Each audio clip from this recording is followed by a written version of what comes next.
Hello students, स्वागत है आपका डिफेंस ट्यूटर के इस वीडियो में। आज की इस वीडियो में हम बात करेंगे कोस्ट गार्ड, नाविक, जीडी, डीबी और यांत्रिक के लिए प्रैक्टिस सेट नंबर 6 को। यह प्रैक्टिस सेट्स आपके लिए मैथ्स स्पेशल होगा, यानी आपके इस प्रैक्टिस सेट्स में मैथ्स के जितने भी चैप्टर्स आपको पढ़ने हैं सेक्शन 1 के रिगार्डिंग, उससे कंबाइंड क्वेश्चंस को यहाँ पे करवाया जाएगा। सो सभी बच्चे इस वीडियो को देखें ताकि उनको यहाँ से इस वीडियो का लाभ मिल सके। ये प्रैक्टिस सेट्स के पैटर्न अभी चल रहे हैं, ये प्रैक्टिस सेट्स के सेशन अभी चल रहे हैं। तो आपको बता दें कि प्रैक्टिस सेट्स को करने का बेहतर तरीका तो ऑनलाइन होता है, लेकिन ये जो हमारे द्वारा ऑनलाइन नहीं देने का रीज़न यह है कि आप जानते हैं कि हमने बहुत बार ऑनलाइन देने का प्रयास किया है, लेकिन नेटवर्क इश्यू के कारण ऑनलाइन नहीं हो पाता है। और आपको बता दें कि आपको क्या करना है कि प्रैक्टिस सेट्स को जो भी क्वेश्चंस आपके सामने आए उसको एक बार ट्राई करना है, और नहीं बने देन फिर सॉल्यूशंस को देखना है, ठीक है। और इस वीडियो के पीडीएफ आपको डाउनलोड करने के लिए डिस्क्रिप्शन बॉक्स में लिंक दिए जाएंगे, उस लिंक पर क्लिक करके आप पीडीएफ को आप डाउनलोड कर सकते हैं। और याद रखिएगा, सारे लिंक को जल्द ही एक्टिव किया जाएगा। और आपको हम बता दें कि आप टेलीग्राम चैनल को भी ज्वाइन कर लीजिए, जिसके लिंक आपको डिस्क्रिप्शन बॉक्स में ही दिए गए हैं। तो उस टेलीग्राम चैनल के लिंक पर आपको डायरेक्टली टेलीग्राम चैनल के लिंक भी नीचे दिए गए हैं, तो उस पर जैसे ही टिपिएगा आप टेलीग्राम चैनल पर चले जाइएगा और वहाँ पे आपको ज्वाइन के लिए ऑप्शन देगा, आप डायरेक्टली वहाँ से टेलीग्राम चैनल पे ज्वाइन हो जाएगा। टेलीग्राम चैनल के ज्वाइन करने का यह फ़ायदा होगा आपको कि आपको सारे जो पीडीएफ होंगे उसको डायरेक्टली आपको वहाँ पे प्रोवाइड करवाया जाएगा, और आपको जो भी आपके जैसे कि इन्फॉर्मेशन हो गए, लेटेस्ट इन्फॉर्मेशन, लेटेस्ट न्यूज़ हो गए आपकी एग्जामिनेशन के रिगार्डिंग, कोई भी डिफेंस एग्जामिनेशन के रिगार्डिंग, तो आपको वहाँ पे प्रोवाइड करवा दिया जाएगा। तो इन सभी के बेनिफिट्स के लिए आप जरूर टेलीग्राम चैनल को ज्वाइन कीजिए। तो चलिए बढ़ते हैं अपने इस वीडियो लेक्चर्स की ओर। आज का पहला क्वेश्चन आप यहाँ पे देख सकते हैं। पहला क्वेश्चन यहाँ पे लिखा गया है, हिंदी इंग्लिश दोनों में लिखा गया है। सो किसी भी मीडियम के बच्चे इसे पढ़े और उनको परेशानी ना हो, इसका आंसर दोनों में देने का हमने प्रयास किया है। तो पढ़िए क्वेश्चन को, जो भी आपको सहूलियत, आपको जो भी बेहतर लैंग्वेज लगता है, जिसमें आप अपने आप को कह सकते हैं कि आप अपने आप को अच्छा महसूस करते हैं, उसको पढ़ने के बाद, उसको पढ़ने से आपको सारी चीज़ समझ में आती है, तो उसको पढ़िए और बनाने का प्रयास कीजिए। तो और जो भी बता दें कि जो भी बनाइएगा कमेंट बॉक्स में उसका आंसर लिखिए कि आपका एक आंसर आ रहा है, हमें बी आ रहा है, या फिर हमें सी या फिर डी, हमें जो भी आ रहा है आपको वो आंसर आपको लिखना है, ठीक है। तो एक बार ट्राई जरूर कीजिएगा। तो सभी लोगों ने ट्राई किया होगा, शायद वीडियो पॉज कीजिए और ट्राई कीजिए। तो सभी लोगों ने ट्राई जरूर किया होगा। तो हम यहाँ पे स्टार्ट करने वाले हैं। तो देखते हैं इसके सॉल्यूशंस को कैसे बनाएं। जिनसे नहीं बनाया है और जिनसे बनाया है वो दोनों लोग देखेंगे, ताकि क्या हो, सभी को पता चल सके कि हमने जो बनाया और सर ने जो बनाया, उन दोनों तरीके में कौन बेहतर तरीका है। जो बेहतर तरीका लगे उसी को एग्जामिनेशन में अप्लाई करना है, ठीक है। पर यह क्वेश्चन में लिखा हुआ है कि देखिए सारे क्वेश्चंस में आपको इसी तरह के करना है। तो अब हम आपको सारे क्वेश्चंस के सॉल्यूशंस और आंसर्स आपको बताते चलेंगे, ताकि क्या हो, आपको ज़्यादा लंबा वीडियोस न खींचा पाए, ठीक है। तो पहला क्वेश्चन में देखिएगा, लिखा जा रहा है कि the length and breadth of rectangular field are in the ratio of 6:5। कहा जा रहा है कि लेंथ और ब्रेथ किसी रेक्टेंगुलर फील्ड का रेशियो 6:5 में दिया जा रहा है, ठीक है। तो याद रखिएगा कि जब भी रेशियो 6:5 कहा जा रहा है, तो यानी लेंथ का रेशियो और ब्रेथ का रेशियो कितना दिया जा रहा है, 6:5 दिया जा रहा है। तो आप क्या कीजिए, लेट कर लीजिए, यहाँ से लेट कर लीजिए। क्या लेट कर लीजिए, आप लेट कर लीजिए कि लेंथ जो है वो कितना है आपका 6 × x है, और ब्रेथ जो कितना है ये आपका 5 × x है। आप इसको बिल्कुल लेट कर सकते हैं, ठीक है। जैसे ही आप L/B यानी लेंथ अपॉन ब्रेथ और 6x/5x कीजिएगा, तो ये 6/5 यानी 6:5 के रेशियो में आ जाएगा। तो आप ऐसा इसको मान सकते हैं। तो ये बेहतर तरीका होता है किसी को अज्यूम करने का। हमेशा जो रेशियो वाले क्वेश्चन होते हैं उसको इस तरह से अज्यूम कर लेते हैं, ताकि क्या हो, हमारा समय बच सके, ठीक है। हमारा क्या हो, समय बच सके, ज़्यादा हमारा लेंथी सॉल्यूशंस ना जाए। तो लेंथ को क्या मानना है, 6x मान लेना है, और ब्रेथ को क्या मान लेना है, 5x मान लेना है, ठीक है। हमने ऐसा माना। नेक्स्ट क्वेश्चन में कहा जा रहा है कि if the perimeter of field is 132 metre then what is the breadth in metre, ठीक है। और पेरीमीटर दिया जा रहा है कितना, 132। तो कहा जा रहा है कि what is the breadth in metre. तो ब्रेथ क्या होगा, तो पेरीमीटर का वैल्यू क्या होता है, 2 × L+B। किसी भी रेक्टेंगल के लिए 2 × L+B पेरीमीटर होता है उसका, ठीक है। यानी दोनों सभी साइड्स के, यानी सभी उसके जो कह सकते हैं कि भुजाएं हैं उनके सम, ठीक है, वही पेरीमीटर होते हैं। तो वो किसके बराबर है, 132 के बराबर दिया गया है, ठीक है। तो यहाँ से आप देख सकते हैं, चलिए थोड़ा मार्कर चेंज कर ले।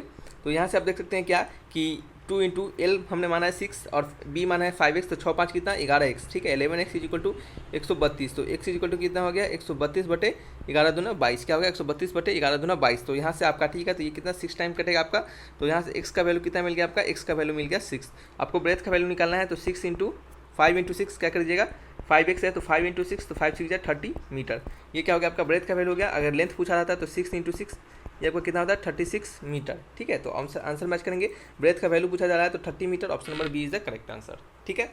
सिंपल क्वेश्चन था, बहुत ही आसान क्वेश्चन था। ये सब क्वेश्चन तो सभी से बन जाने चाहिए, ठीक है। चलिए नेक्स्ट क्वेश्चन है क्वेश्चन नंबर 2। नंबर 2 में लिखा जा रहा है कि a trader allowed two successive discount of 30% and 40% on selling an article.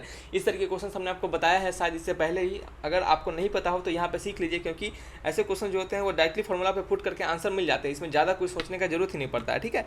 तो आपको क्या रखना है, इस बात को थोड़ा सा ध्यान रखना है। तो यहाँ पे क्या करना है आपको कि क्वेश्चन के अनुसार कि एक ट्रेडर है जो कि क्या कर रहा है, अलाउ कर रहा है 2 successive discount of 30% and 40% on selling an article. किसी आर्टिकल को सेलिंग करने के लिए 30% और 40% का 2 बार डिस्काउंट कर रहा है, ठीक है। If he sells that article of ₹840, if he sells that article of ₹840 then what is the mark price of the article. तो कहा जा रहा है कि अगर वो एक आर्टिकल बेचा जिसका कि कितने में 840 रुपये में, अगर वो कोई आर्टिकल एक बेचा है, मान लेते हैं कि कोई आर्टिकल को उसने 840 रुपये में बेचा है, तो उसका मार्क प्राइस क्या होगा, ठीक है, उसका अधिकतम मूल्य क्या होगा, ठीक है, आपसे यह पूछा जा रहा है। तो हम मानते हैं कि उसका अधिकतम मूल्य कितना है, x है, ठीक है, हम मानते हैं कि उसका अधिकतम मूल्य कितना है, यानी मार्क प्राइस कितना है आपका x है, ठीक है। हम मान लिए 100 रुपया है उसका मार्क प्राइस, ₹x, ठीक है। तो क्वेश्चन के अनुसार आपको निकालना क्या है, आपको निकालना है उसका मार्क प्राइस को, ठीक है। और आपका सेलिंग प्राइस दिया जा रहा है, सेलिंग प्राइस कितना दिया जा रहा है, 840। ये जो सेल किया वही तो उसका सेलिंग प्राइस है, तो सेलिंग प्राइस कितना है आपका, सेलिंग प्राइस है आपका 840, ठीक है। और डिस्काउंट 2 बार कर रहा है, D1 डिस्काउंट कितना कर रहा है, 30% का कर रहा है, और D2 डिस्काउंट आपका 40% का कर रहा है। तो हमने आपको बताया था कि मार्क प्राइस जो होता है, मार्क प्राइस इंटू आपका 1 - D1 into 1 - D2 is equal to कितना होता है आपका, सेलिंग प्राइस के बराबर होता है, क्या होता है, ये सेलिंग प्राइस के बराबर होता है। अगर आपका डिस्काउंट 3 बार किया रहता तो 1 - D3 भी हो जाता, और जितना बार डिस्काउंट रहता उतना बार इसी तरह आगे बढ़ता चला जाता, ठीक है। यहाँ पे 2 बार डिस्काउंट किया है, तो यहाँ पे सिंपली हम क्या लिखेंगे, 1 - D1 इंटू 1 - D2। तो ये क्या होता है आपका फॉर्मूला होता है। इसी फॉर्मूला पे आपको क्या करना है, डायरेक्टली इस आंसर को पुट करना है जो भी दिए गए हैं, और आपको अपने वैल्यू को फाइंड कर लेना है, ठीक है। तो मार्क प्राइस है आपका क्या है, मार्क प्राइस है। तो मार्क प्राइस आपको x हमने माना है, तो ये x हो गया, और डिस्काउंट कितना है, 30% का डिस्काउंट है, यानी 30/100, यानी 1 - 30/100, ये क्या हो गया आपका 1 - 40/100। ये कितना हो गया आपका SP यानी सेलिंग प्राइस के बराबर, तो ये आपका 840 के बराबर हो गया यहाँ पे, ठीक है। चलिए क्वेश्चन नंबर 2 का है ये आंसर हम बात कर रहे हैं यहाँ पे। तो यहाँ पे हम देखेंगे इसको, तो 0 से 1 0 कट गया, ये 0 से 1 0 कट गया, तो ये आपका 10 में से 3 गया तो 60/10, और ये 10 में से 4 गया तो 6/10। तो x इंटू 60/10 गुने ये आपका, ये 10 में से 4 गया तो 6/10, 6/10, ये 16 नहीं है, कन्फ्यूज़ नहीं होइएगा, ठीक है। 60/10 इक्वल टू कितना है आपका, ये आपका इक्वल टू है आपका 840, कितना है 840। तो यहाँ पे हम क्या करने वाले हैं, इसको सॉल्व करेंगे। तो x इक्वल टू क्या हो जाएगा आपका, x इक्वल टू हो जाएगा 840 गुने 100/7 इंटू 6, क्या हो जाएगा गुने 7 इंटू 6 हो जाएगा। तो यहाँ से सॉल्व कीजिए तो x का वैल्यू कितना आ जाएगा आपका, x का वैल्यू हो जाएगा आपका 2000, क्या हो जाएगा 2000 हो जाएगा। और यही 2000 क्या हो जाएगा आपका मार्क्ड प्राइस, क्या हो जाएगा मार्क प्राइस, जिसे कि हम MP लिखेंगे, ठीक है। तो आंसर मैच कर लेंगे, ऑप्शन नंबर क्या है, ए इज द करेक्ट आंसर, ठीक है। तो इस तरीके से आपको क्या निकालना हो, मार्क प्राइस निकालना होता है। समझ में आ रहा है आपको। चलिए नेक्स्ट क्वेश्चन की ओर बढ़ते हैं, क्वेश्चन नंबर 3 की ओर। 3 नंबर क्वेश्चन में क्या लिखा गया है, पढ़िएगा इसको। तो चलिए पढ़िए, क्वेश्चन में लिखा गया है कि the mark price of an article is ₹1050, यानी MP यानी दिया जा रहा है, मार्क प्राइस हमें दिया जा रहा है, ठीक है। क्या दिया जा रहा है हमें, मार्क प्राइस, यानी MP का वैल्यू दिया जा रहा है, कितना दिया जा रहा है आपका 1050 दिया जा रहा है। और shopkeeper gives and discount of 30%, discount D1 कितना दिया जा रहा है आपका 30% दिया जा रहा है। And still make an profit of 40%, और उसको प्रॉफिट कितना आ रहा है आपका, तब भी आपका 40% का प्रॉफिट आ रहा है। कहने का मतलब है कि एक कोई आर्टिकल है, या फिर कह सकते हैं कि कोई भी वस्तु है, आर्टिकल एक, जिसपे कि मार्क प्राइस यानी उसका अधिकतम मूल्य कितना 1050 रुपये दिया जा रहा है, ठीक है। और एक शॉपकीपर क्या कर रहा है, उस पर 30% का डिस्काउंट कर दे रहा है और उसको बेच दे रहा है। और जब वो 30% का डिस्काउंट करने के बाद बेच रहा है, तब भी उसको कितना 40% का उसमें प्रॉफिट बच रहा है, ठीक है। तो कहा जा रहा है कि what is the cost price of the article, तो उसका CP कितना होगा, कॉस्ट प्राइस कितना होगा। हमने आपको भी तुरंत फॉर्मूला पढ़ाया था, हमने क्या बताया था फॉर्मूला में आपको, मार्क प्राइस गुने 1 - D1 into 1 - D2 equal to SP यानी सेलिंग प्राइस। तो यहाँ पे एक ही D1 है, तो एक तो D1 1 - D2 तो हट ही जाएगा, ठीक है। तो यहाँ पे फॉर्मूला लगेगा M इंटू P इंटू में 1 - D1 is equal to selling price, ठीक है। ये हमारे यहाँ पे फॉर्मूला यूज होगा, ठीक है। ये फॉर्मूला यहाँ पे यूज होने वाला है। लेकिन यहाँ पे हमें सेलिंग प्राइस नहीं दिया जा रहा है, हमें सेलिंग प्राइस नहीं दिया जा रहा है, हमें कुछ और दिया जा रहा है, हमें एक नया टर्म प्रॉफिट दिया जा रहा है कि प्रॉफिट 40% का होता है। तो हम मानते हैं कि सेलिंग प्राइस जो कितना है वो x के बराबर है। मान लेते हैं थोड़ी देर के लिए कि सेलिंग प्राइस जो है, सॉरी कॉस्ट प्राइस जो है वो हमारा कितना है, x के बराबर है, ठीक है। तो प्रॉफिट आपका 40% दिया जाए, तो आपको पता होना चाहिए कि प्रॉफिट निकलता कैसे। प्रॉफिट निकलता है कि सेलिंग प्राइस में से हम क्या करते हैं, अगर सेलिंग प्राइस में से अगर हम कॉस्ट प्राइस को सब्सट्रैक्ट कर देते हैं और नीचे कर देते हैं कॉस्ट प्राइस और गुने 100 कर देते हैं, तो ये हमारा क्या होता है, आपका प्रॉफिट परसेंट के बराबर होता है। और प्रॉफिट परसेंट कितना दिया जा रहा है आपका 40 दिया जा रहा है, तो ये किसके बराबर हो जाएगा, 40 के बराबर हो जाएगा। प्रॉफिट परसेंट इसी तरह निकलता है, selling price minus cost price upon cost price गुने 100, ठीक है।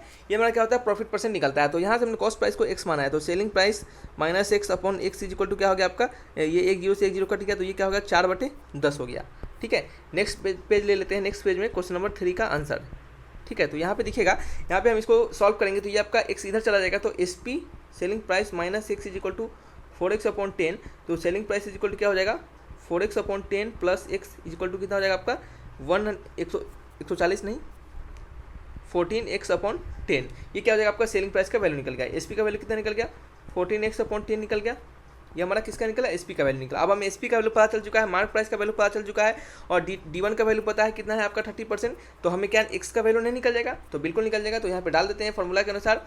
तो MP का वैल्यू कितना है 1050 गुने 1 - 30/100 इज इक्वल टू SP का वैल्यू कितना है 14x/10। ठीक है, तो 1050 ये आपका हो जाएगा और ये आपका 0 से 0 कट गया तो 10 में से 3 गया तो 60/10 इज इक्वल टू 14x/10। 10 से 10 कट गया तो ये आपका हो गया 1050 गुने 7 इक्वल टू 14x।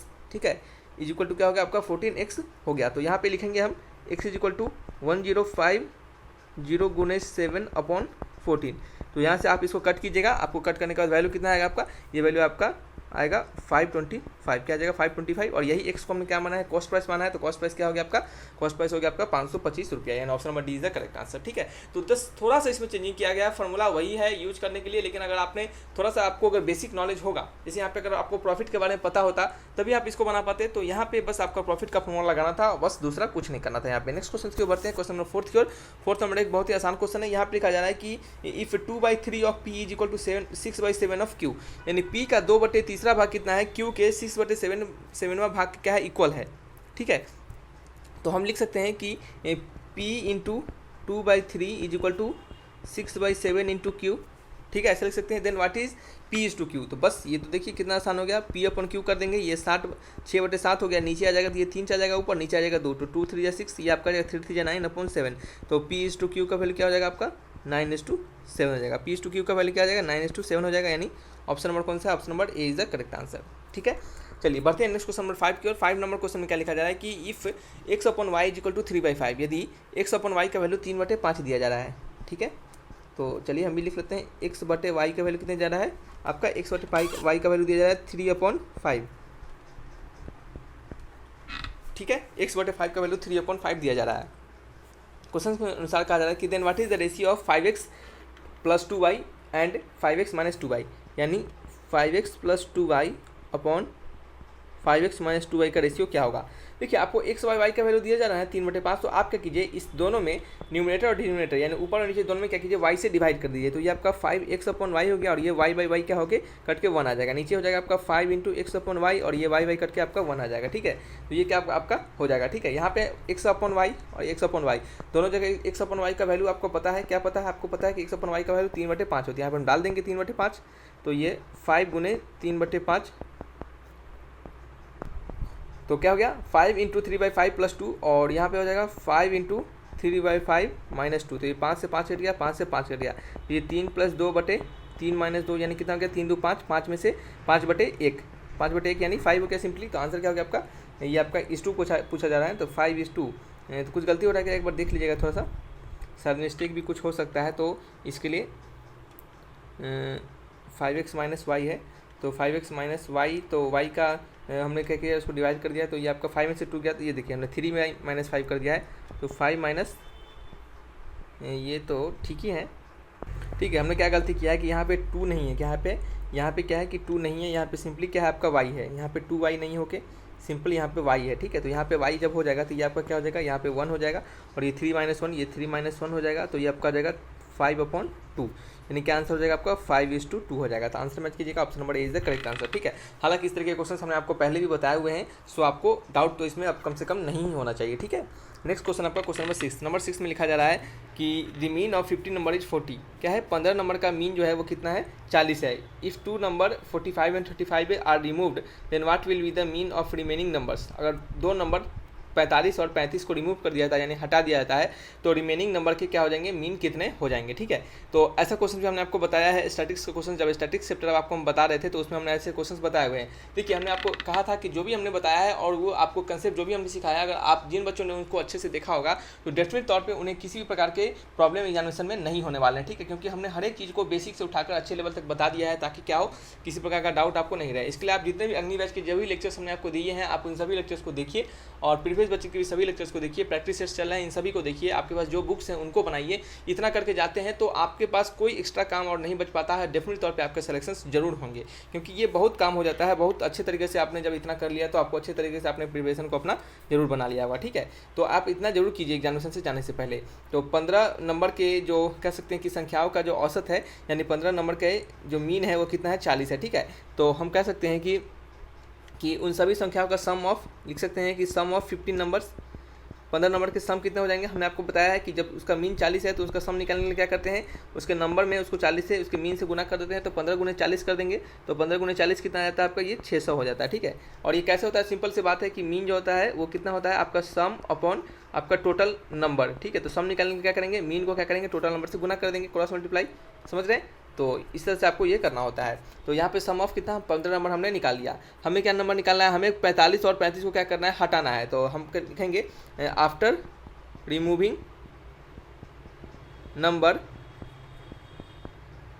कुछ नंबर को हटाने के बाद जो सम हो जाता है वो हमारा क्या हो जाता है, तो सम हमारा हो जाएगा 600 माइनस 45 प्लस 35, यही दोनों नंबर को हटाना है। तो 600 में से इसको हम घटा लेंगे, तो 600 में से इसको हम घटाएंगे तो कितना होगा, 45 माइनस 4 3 7 1 8 यानी 80।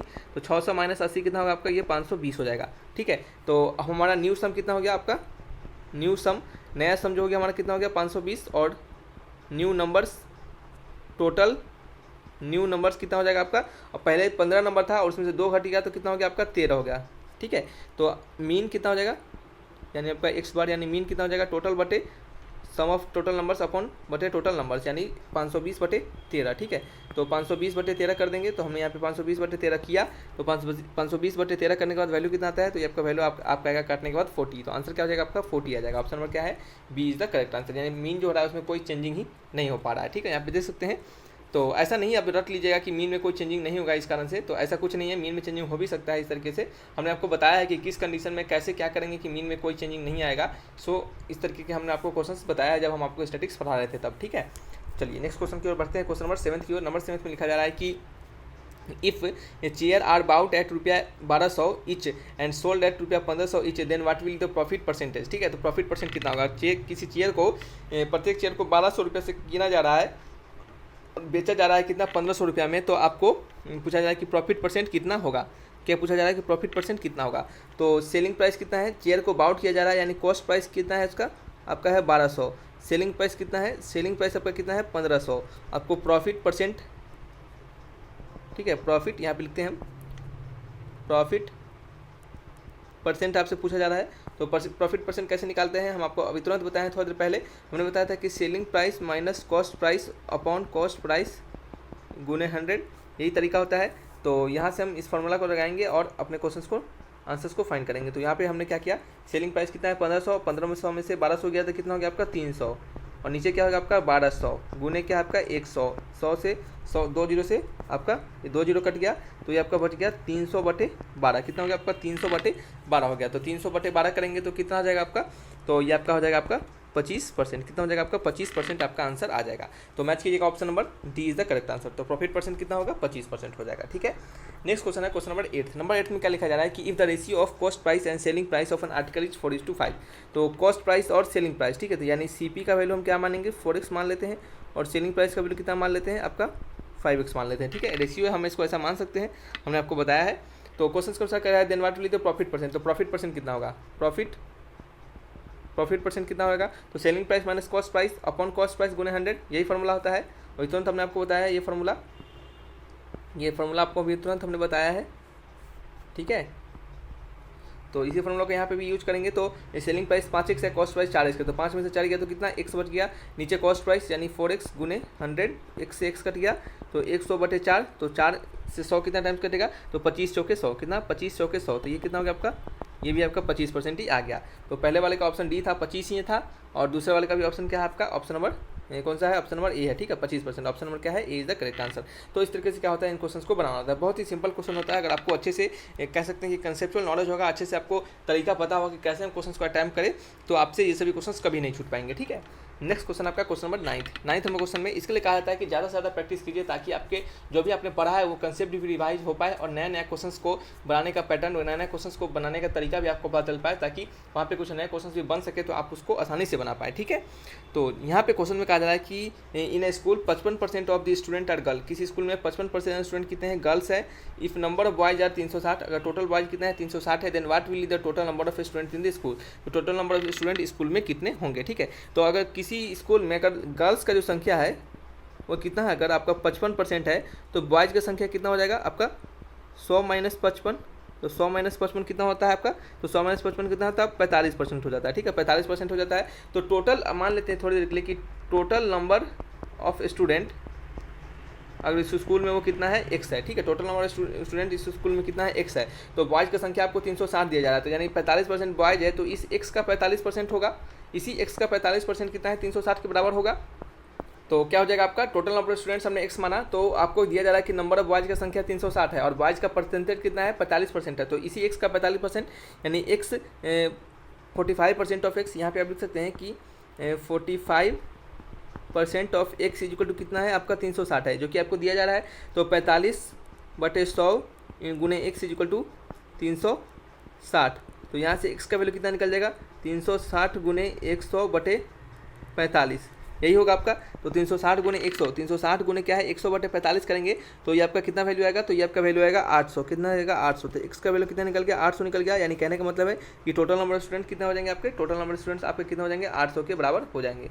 ठीक है, 800 के बराबर हो जाएंगे। ठीक है, तो ये क्या हो जाएगा आपका आंसर हो जाएगा। तो option number B is the correct answer. ठीक है, तो सिंपल क्वेश्चन था। यहाँ पे गर्ल्स का संख्या दिया था, परसेंटेज दे रहा था कि 55% है, तो 100 में से परसेंटेज आपके गर्ल्स ही होंगे और बचे हुए परसेंटेज क्या होंगे आपके बॉयज़ होंगे। ठीक है, और यहाँ पे कोई तीसरा आपका कोई जेंडर यहाँ पे बताया नहीं जा रहा है, सो उसके बारे में आपको यहाँ पे नेगलेक्ट करना है। ठीक है, तो बॉयज़ का कितना है 45% हो जाएंगे, तो 45% ऑफ एक्स कितने किसके बराबर दिए जाएंगे, वो आपको कहा जा रहा है कि 360 बॉयज़ है तो 45% ऑफ एक्स इक्वल टू 360। ठीक है, तो 360 हो जाएंगे जैसे ही, तो वहाँ से एक्स का वैल्यू कितना आ जाएगा आपका 800 आ जाएगा। ठीक है, जो कि हमने x को किसको माना था, x हमने माना था टोटल नंबर ऑफ स्टूडेंट्स को। तो वही पूछा जा रहा है आपसे कि स्कूल में कितने नंबर ऑफ स्टूडेंट्स होंगे, तो 800 होंगे।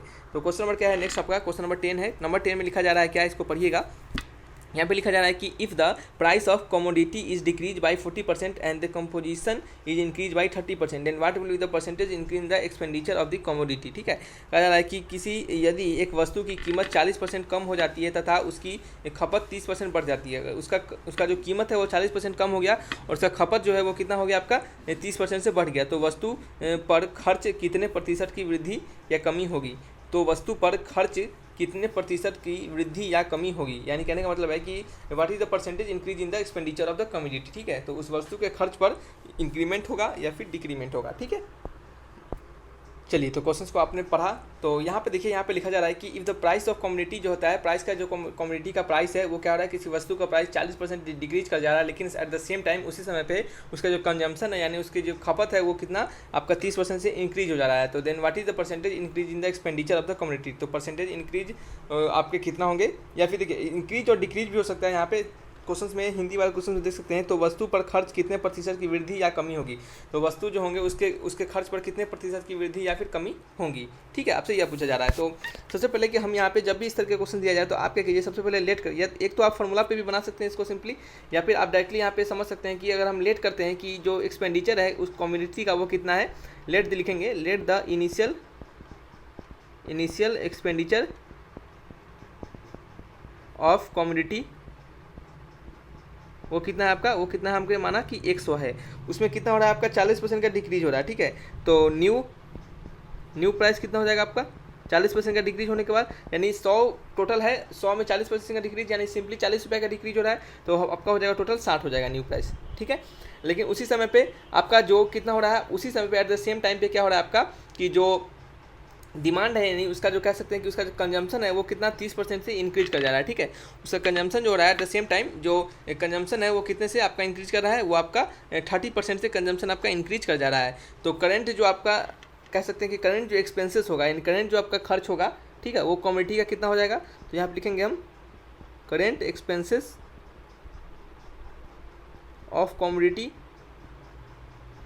यानी वस्तु का वो करंट एक्सपेंसेस कितना होगा आपका, ये 60 में हम क्या कर देंगे, आपका इंक्रीमेंट जो हो रहा है आपका उसका खर्च का, तो वो खर्च में कितना इंक्रीमेंट हो रहा है, कंजम्पशन इंक्रीज, इसका कितना हो रहा है कंजम्पशन 30% से, तो 30% आपका किसका, ये 60 का आपका 30% हो जाएगा। ठीक है, अब तो प्राइस घट चुका है ना, तो प्राइस तो 60 रुपया हो चुका है ना, तो अब तो इस रेट से उसका चलेगा कंजम्पशन जब भी होगा तो इसी रेट से हम अपने वस्तु को लाएंगे, उस वस्तु को लाएंगे इसी रेट पर, तो इसी रेट पर कंजम्पशन जो होगा वो 30% बढ़ रहा है, तो हमारा प्राइस कितना बढ़ जाएगा, तो प्राइस बढ़ जाएगा 60 में क्या करेंगे 30% ऑफ 30% ऑफ 60 कर देंगे। ठीक है, तो ये आपका हो जाएगा ₹60 और ये आपका 30% ऑफ 60 यानी 30/100 गुने 60 ये हो जाएगा। तो ये 0 से 0 कट गया, ये 0 से ये 0 कट गया आपका, और ये आपका 6 3 जा 18 कितना हो जाएगा, 6 3 जा 18 आपका हो जाएगा। तो इसमें क्या करेंगे हम ₹18 ऐड कर देंगे, तो ये कितना हो जाएगा आपका, ये आपका 60 और 10 70 और ये का आपका हो जाएगा 78, कितना हो जाएगा 78 हो जाएगा। ठीक है, चलिए नेक्स्ट आपका इसमें क्या करना है, आपका क्वेश्चन नंबर 10 का ही आंसर है ये।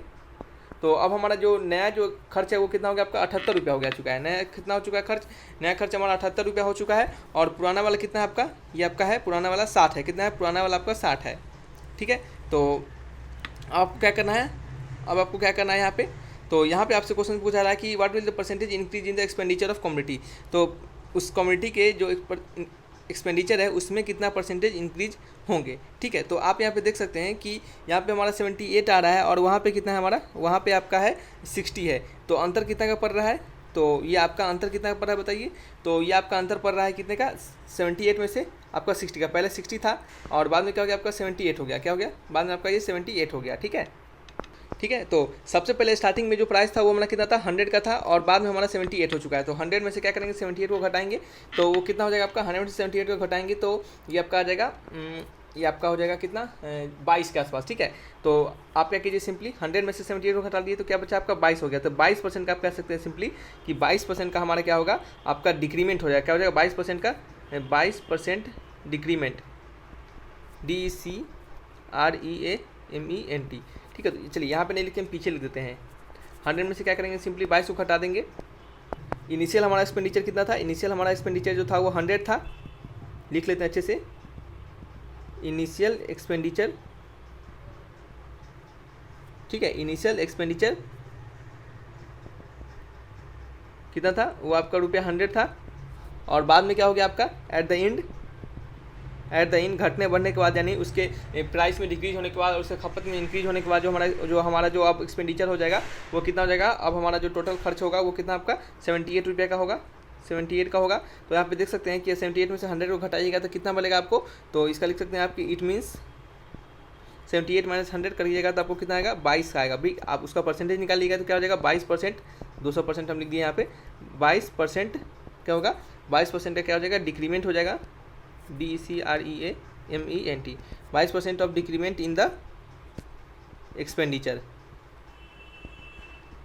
ठीक है, ऑफ द कमोडिटी, यानी 22% क्या होगा हमारा जो एक्सपेंडिचर है हमारी, कह सकते हैं कि 22% जो खर्च है वो हमारा क्या हो जाएगा डिक्रीज होगा उस वस्तु पर। ठीक है, तो ये क्या थे आपके आज के 10 इंपॉर्टेंट क्वेश्चन थे जिसको कि हमने बताया, तो इसका आंसर देख लीजिएगा 22% डिक्रीमेंट, यानी ऑप्शन नंबर क्या है, option number A is the correct answer. ठीक है, तो अब शायद आपको इसमें डाउट नहीं होना चाहिए, और फिर भी डाउट होता है अगर तो आप हमें कमेंट बॉक्स में लिखकर बिल्कुल पूछ सकते हैं, हम आपको और भी अच्छे तरीके से इसको एलिब्रेट करने का प्रयास करेंगे। लेकिन जबकि हमने कोशिश किया आपको सारी चीज़ को यहाँ पे लिख दिया जाए, तो यहाँ पे आपको डायरेक्टली ये आप याद करके रखिए। ठीक है, आप इसको डायरेक्टली एक फार्मूला भी होता है, आप उस फार्मूला पर डायरेक्टली बैठा सकते थे, जैसे कि आपको बता दें कि वो फार्मूला क्या होता है, थोड़ा सा देख लीजिएगा, तो फार्मूला नोट में आप लिख लीजिएगा। ठीक है, जैसे आपका जो भी परसेंटेज आपको क्या निकालना है, खर्च निकालना है, परसेंटेज इंक्रीज और डिक्रीज निकालना है, तो आप क्या कीजिए सबसे पहले तो आपको यह देखना पड़ेगा कि कितना है आपका जो प्राइस है, स्टार्टिंग का प्राइस कितना है आपका 40% डिक्रीज कर रहा है, तो परसेंटेज इंक्रीज और डिक्रीज इन प्राइस, अगर इंक्रीज करेगा तो आपको क्या करना है, आपको प्लस लिखना है, डिक्रीज करेगा तो माइनस लिखना है। ठीक है, फिर आपको प्लस लिखना है, यहाँ पे आपको लिखना है पे consumption increase, percentage of consumption increase और डिक्रीज, फिर से यहाँ पे साइन का ध्यान देना है, फिर प्लस लिखना है, फिर यहाँ पे परसेंटेज ऑफ कंजम्पशन इंक्रीज और डिक्रीज गुने परसेंटेज ऑफ प्राइस इंक्रीज और डिक्रीज बटे क्या लिखना है आपको 100 कर देना है। इतना आप कीजिएगा आपका आंसर मिल जाएगा। ठीक है, जैसे हमने यहाँ पे आप देख सकते हैं यहाँ पे कि जो सबसे पहले जो हमारा परसेंटेज मार्कर नहीं चल पा रहा है, इसका आंसर थोड़ा ठीक से यहाँ पे नहीं लिखा पा रहा है। ठीक है, इसको थोड़ा सा मैनेज कीजिएगा। तो परसेंटेज इंक्रीज और decrease in price plus percentage percentage of consumption increase और डिक्रीज, ठीक है। परसेंटेज ऑफ कंजम्पशन थोड़ा अच्छा से लिख देते हैं, ट्राई करते हैं, ठीक है। परसेंटेज ऑफ कंजम्पशन इंक्रीज और डिक्रीज, और ये क्या है, परसेंटेज ऑफ प्राइस इंक्रीज और डिक्रीज साइन के साथ लिखना है। और यहाँ पे परसेंटेज ऑफ कंजम्पशन इंक्रीज और decrease plus percentage of price गुने परसेंटेज ऑफ प्राइस इंक्रीज और डिक्रीज, ठीक है। चलिए इसको फिर से अच्छे से लिख ही देते हैं हम। परसेंटेज ऑफ प्राइस इंक्रीज और डिक्रीज गुने परसेंटेज ऑफ कंजम्पशन इंक्रीज और डिक्रीज बटे 100। ऐसा कर देना, आपको आपका आंसर आ जाएगा। यहाँ पे लिख देते हैं विथ साइन, ठीक है। विथ साइन के साथ लिखना है, विथ साइन यानी डिक्रीज के साथ, इंक्रीज के साथ क्या लिखना है प्लस साइन, और डिक्रीज के साथ क्या लिखना है माइनस साइन का उपयोग आपको करना है। तो ये क्या थे आपके आज के 10 इंपॉर्टेंट क्वेश्चन थे जिसको हमने आपको यहाँ पे बताया है। किसी प्रकार का डाउट होगा कमेंट बॉक्स में लिखकर आप हमसे यहाँ पे बिल्कुल पूछ सकते हैं, ठीक है। तो रखते हैं इस वीडियो को यहीं पे। ये वीडियो थोड़ा लंबा हो गया होगा, लेकिन आपको यहाँ से जो नॉलेज मिला होगा, जो आपको प्रैक्टिस सेट्स हमने बताया है, वो आपको बहुत ही आपके लिए हेल्पफुल हुआ होगा। तो thanks for watching my video. तब तक के लिए मिलेंगे फिर वीडियो में, तब तक के लिए बाय बाय।